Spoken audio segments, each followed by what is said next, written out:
Hello എല്ലാ കൂട്ടുകാർക്കും ടെക്സോൺ P S സിയിലെ മറ്റൊരു ക്ലാസ്സിലേക്ക് സ്വാഗതം. അപ്പോൾ നമ്മൾ ഇന്ന് നോക്കാൻ പോകുന്നത് ഇൻഫർമേഷൻ ടെക്നോളജി എന്ന ഭാഗത്തിലെ 4ാമത്തെ ഭാഗമാണ്, പാർട്ട് 4 ഭാഗം. കാരണം വെച്ചാൽ പാർട്ട് 3 വരെയുള്ള ഭാഗങ്ങൾ നിങ്ങൾ കണ്ട് പഠിച്ചിട്ടുണ്ടാവുമെന്ന് വിചാരിക്കുന്നു. പി എസ് സികളിൽ ചോദിച്ചു വരുന്ന ചോദ്യങ്ങളാണ് ഉൾപ്പെടുത്തിയിട്ടുള്ളത്. ഓക്കെ, നേരിട്ട് ക്ലാസ്സിലേക്ക് കിടക്കാം. അപ്പോൾ നമ്മൾ നോക്കുന്നത് 3ാം തലമുറയിലെ കമ്പ്യൂട്ടർ.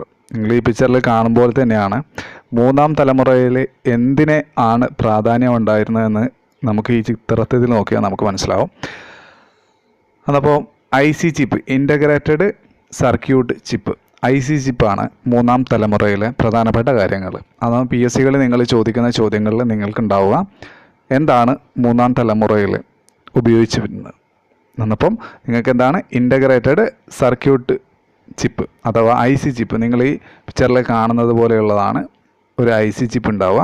അതപ്പം ഇതാണുള്ളത്. ഓക്കെ, അതപ്പോൾ 3ാം തലമുറയിൽ എന്തൊക്കെയാണ് ഉപയോഗിച്ചിരുന്നത് എന്നുള്ള കാര്യം നിങ്ങൾ മനസ്സിലായില്ലേ. 3ാം തലമുറയിലുള്ള കമ്പ്യൂട്ടറുകളിൽ ഉപയോഗിച്ചിരുന്നതാണ് IC ചിപ്പ്. അവയുമായിട്ട് പ്രധാനപ്പെട്ട എന്തൊക്കെയാണുള്ളത് പി എസ് സികളിൽ ചോദിച്ചു വരുന്ന ചോദ്യങ്ങളാണ് നമ്മൾ ഈ വീഡിയോയിൽ ഉൾപ്പെടുത്തിയിട്ടുള്ളത്. ഓക്കെ, അപ്പോൾ നമ്മൾ നോക്കുന്നത് പ്രധാനമായിട്ടും ഏത് കാലഘട്ടത്തിലാണ് 3ാം ജനറേഷൻ കമ്പ്യൂട്ടറുകൾ നിലവിൽ വന്ന 1965 മുതൽ 1971 വരെയുള്ള കാലഘട്ടത്തിലാണ് 3ാം ജനറേഷൻ കമ്പ്യൂട്ടറുകൾ, 3ാം വിഭാഗത്തിൽ പെടുന്ന കമ്പ്യൂട്ടറുകൾ ഉണ്ടായിരുന്നത്. 1965 മുതൽ 1971 വരെയുള്ള കാര്യം. അപ്പോൾ പ്രധാനമായിട്ടും 3ാം ജനറേഷൻ്റെ അകത്ത് എന്തൊക്കെയാണുള്ള കാര്യങ്ങളാണ് ഉപയോഗിച്ചിരുന്നതെന്നുള്ളത് നമുക്ക് ആദ്യം നോക്കിയിട്ടുണ്ട്. ഇൻ്റഗ്രേറ്റഡ് സർക്യൂട്ട് ചിപ്പ് അഥവാ IC ചിപ്പായിരുന്നു ഉണ്ടായിരുന്നത്. എന്തിനെതിരെ? ട്രാൻസിസ്റ്റർ ആയിരുന്നു 2ാം തലമുറയിൽ ഉപയോഗിച്ചിരുന്നെങ്കിൽ 3ാം തലമുറയിൽ എത്തിയപ്പോഴേക്കും അവിടെ integrated circuit chip IC ചിപ്പായിരുന്നു. IC ചിപ്പിൻ്റെ അകത്ത് ഒരുപാട് ട്രാൻസിസ്റ്റേഴ്സ് ഉണ്ടാവും, റെസിസ്റ്റേഴ്സ് ഉണ്ടാവും, capacitor along with associated and circuitry, മറ്റുള്ള ബന്ധിപ്പിക്കുന്ന കാര്യങ്ങളോ നിങ്ങൾ ആദ്യത്തെ പിക്ചറിൽ കണ്ടതുപോലത്തെയുള്ള IC ചിപ്പ് അഥവാ ഇൻ്റഗ്രേറ്റഡ് സർക്യൂട്ട് ചിപ്പുകളാണ് 3ാമത്തെ ജനറേഷനിൽ ഉണ്ടായിരുന്നത്. സ്വാഭാവികമായിട്ടും കമ്പ്യൂട്ടറിൻ്റെ മാറ്റങ്ങളിലൊക്കെ ഒരുപാട് സ്പീഡും അക്യുറസിയും മാറ്റങ്ങളൊക്കെ ഉണ്ടായിരിക്കും.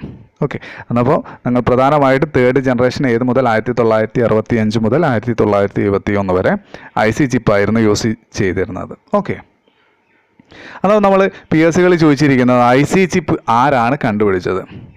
IC chip who was invented? Jack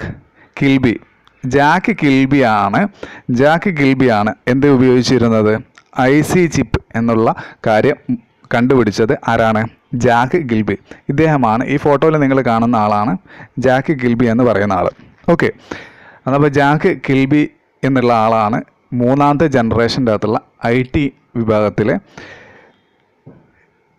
IC chip, integrated circuit chip എന്നുള്ള കാര്യം ഉപയോഗിച്ചത്. അപ്പോൾ ജാക്ക് കിൽബി, നിങ്ങൾക്ക് ഇത് PSC ചോദിക്കാൻ പറ്റുന്ന ചോദ്യങ്ങളാണ്. എന്നപ്പോൾ നിങ്ങൾ എന്ത് ചെയ്യും, ഇതുപോലെയുള്ള ആരാണ് ഇൻവെൻറ്റഡ്? എന്നപ്പം 3ാമത്തെ ജനറേഷൻ്റെ അകത്ത് എന്താണ് ഉണ്ടായിരുന്നു? IC ചിപ്പ് ഉപയോഗിച്ചിരുന്നു. IC ചിപ്പ് ആരാണ് കണ്ടുപിടിച്ചത്? Jack Kilby. ഓക്കെ, മറന്നു പോരുത്, PSCൻ്റെ അകത്തുള്ള ഒരു ചോദ്യമായിരിക്കും.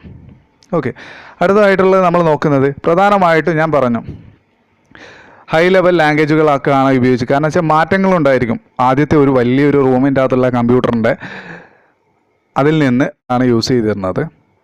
നമ്മൾ പ്രധാനമായിട്ട് നമുക്ക് ഹൈ ലെവൽ ലാംഗ്വേജുകളുടെ അകത്ത് നമുക്ക് നോക്കാൻ പറ്റുന്നത്, അപ്പം പ്രധാനമായിട്ടും നമ്മൾ 3ാമത്തെ ജനറേഷൻ്റെ അകത്ത് നമ്മൾ ഉപയോഗിച്ചിരുന്നത് ടൈം ഷെയറിങ്, നല്ല സ്പീഡും കാര്യങ്ങളും ഉണ്ടായി, മൾട്ടി പ്രോഗ്രാമിംഗ് ആയിരുന്നു ഓപ്പറേറ്റിംഗ് സിസ്റ്റം അവർ യൂസ് ചെയ്തിരുന്നത്. ഹൈ ലെവൽ ലാംഗ്വേജുകളായിരുന്നു, അഥവാ ഫോർട്രെയിൻ 2 മുതൽ 4 വരെയുള്ളത്, കോബോൾ, പാസ്കൽ PL 1, ബേസിക് തുടങ്ങിയ കാര്യങ്ങളൊക്കെയാണ് എന്ത് 3rd ജനറേഷൻ്റെ അകത്ത് ഉണ്ടായിരുന്നത്. 3rd ജനറേഷൻ്റെ അകത്ത് IC ചിപ്പ് യൂസ് ചെയ്തിരുന്നു.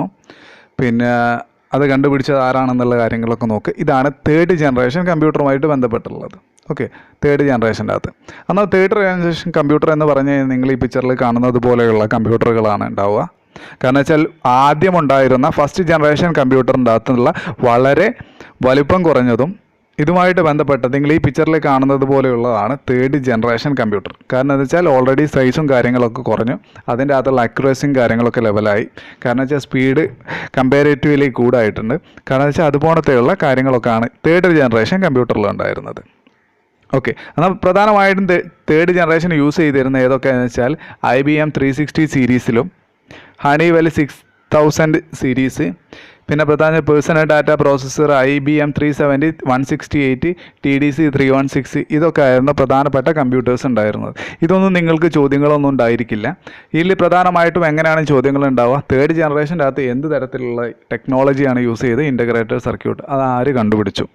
ചിലപ്പോൾ നിങ്ങൾ പീരീഡ് ചോദിക്കാം, അതിൻ്റെ വർഷം കൂടി ഒന്ന് നോക്കാം. അപ്പോൾ അത്രയാണ് തേർഡ് ജനറേഷൻ്റെ അകത്തുള്ള ചോദിക്കാൻ പറ്റുന്നത്.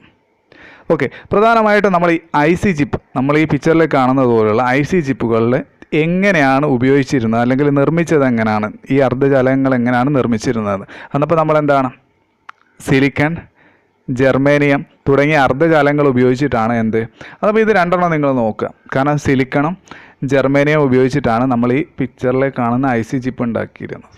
ഓക്കെ, അപ്പോൾ IC ചിപ്പ് ആരാണ് ഇൻവെൻറ്റഡ്, ഏത് ജനറേഷൻ്റെ അകത്താണ്, ഏത് വർഷമാണ് തേർഡ് ജനറേഷൻ വന്നത്, ഈ IC ചിപ്പ് ഉണ്ടാക്കിയത് സിലിക്കൺ, ജെർമേനിയം.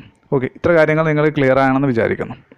നിങ്ങൾ ആദ്യമായിട്ടാണ് എൻ്റെ ചാനൽ കാണുന്നതെങ്കിൽ PSCക്ക് ആവശ്യമായിട്ടുള്ള എല്ലാ സബ്ജക്റ്റുകളുടെ ക്ലാസ്സുകളും സീരീസ് ആയിട്ട് നിങ്ങൾക്ക് പഠിക്കാൻ പറ്റുന്ന രീതിയിൽ നിങ്ങൾക്ക് ക്ലാസ്സുകളായിട്ട് ലഭിക്കുന്നുണ്ട്. നിങ്ങൾക്ക് ഏതെങ്കിലും തരത്തിലുള്ള ഡൗട്ടോ കാര്യങ്ങളോ ഉണ്ടെങ്കിൽ നിങ്ങൾക്ക് എന്ത് ചെയ്യാം, കോൺടാക്റ്റ് ചെയ്യാവുന്നതാണ്. ഈ വാട്സാപ്പ് നമ്പർ തൂടെയുള്ള, കാരണം എന്ത് ചെയ്യുക, ഒന്ന് സബ്സ്ക്രൈബ് ചെയ്യാം, എന്നിട്ട് തൊട്ടടുത്തുള്ള ബെൽ ബട്ടണും കൂടി ഒന്ന് എന്ത് ചെയ്യാം, എനേബിൾ ചെയ്തിട്ടാൽ ഞാൻ അപ്ലോഡ് ചെയ്യുന്ന സമയത്ത് തന്നെ നിങ്ങൾക്ക് വീഡിയോ നോട്ടിഫിക്കേഷനായിട്ട് ലഭിക്കുന്നതാണ്. അതുപോലെ തന്നെ നിങ്ങൾക്ക് എൻ്റെ ഡൗട്ടോ കാര്യങ്ങളോ ഉണ്ട്, ഈ വാട്സപ്പിൽ 8893088933 എന്ന നമ്പറിലേക്ക് നിങ്ങൾക്ക് മെസ്സേജ് അയക്കാവുന്നതാണ്. ഒരുപാട് മെസ്സേജുകൾ വരുന്ന കാരണം കുറച്ച് ഡിലേ ആവുന്നുണ്ട്. നമ്പറൊക്കെ സേവ് ചെയ്തതിന് ശേഷമാണ് നിങ്ങളെ ആഡ് ചെയ്യാൻ പറ്റുന്നുള്ളൂ. അതുകൊണ്ട് കുറച്ചൊരു ടൈം ഡിലേ വരും, എന്നാലും നിങ്ങൾക്ക് മെറ്റീരിയലും കാര്യങ്ങളൊക്കെ ലഭിക്കുന്നതായിരിക്കും. അപ്പോൾ നമുക്ക് മറ്റൊരു ക്ലാസ്സിൽ കാണാം. പരീക്ഷ എഴുതാൻ പോകുന്ന എല്ലാ വിദ്യാർത്ഥികൾക്കും നന്നായിട്ട് പഠിക്കാനുള്ള മനഃശക്തിയും നിങ്ങൾക്ക് നല്ല രീതിയിൽ പഠിക്കാൻ മുന്നേറാനുള്ള സാഹചര്യങ്ങളും ഉണ്ടാവട്ടെ എന്ന് പ്രാർത്ഥിച്ചുകൊണ്ട് നമുക്ക് ഈ ക്ലാസ് അവസാനിപ്പിക്കുന്നു. Thank you.